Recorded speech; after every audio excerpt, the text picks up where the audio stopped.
Magandang araw po sa inyong lahat. Update po sa aming alagang baboy. Sa ngayon po ay 6 months and 23 days na po siya since birth.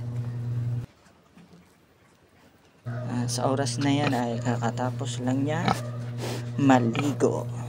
Dahil masama panahon dito, paminsan umuulan, paminsan hindi. Kaya nagta-timing lang ako magpaligo sa bandang alas 11 ng umaga kapag maaraw.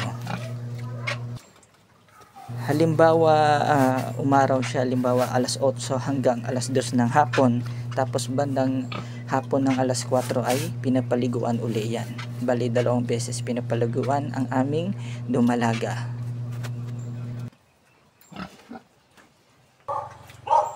Update po sa aming pet Trenduro. Sa ngayon po ay 4 months and 5 days na po siya mula sa ipinanganak siya.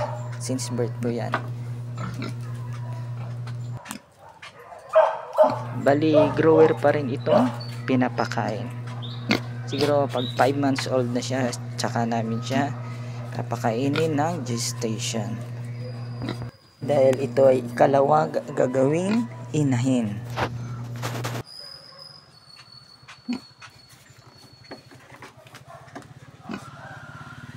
Sa oras na yan ay nag-update uli. Sa oras na yan ay kumakain ng tanghalian.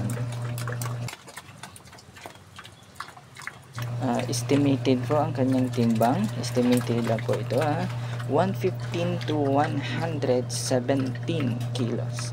115 to 117 kilos. Estimated lang po yan. Maaari po yan ay lagpas pa yan sa 117 kilos.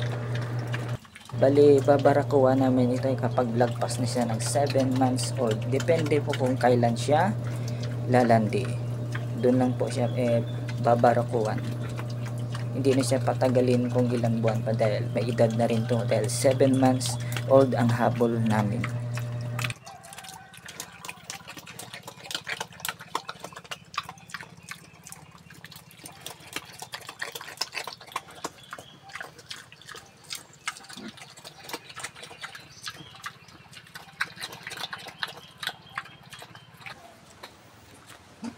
Ito po estimated dito sa aming pet Trenduro, 70 kilos po ito. 70 to 72 kilos. Yan estimated na po yan. Maaari lagpas pa dyan.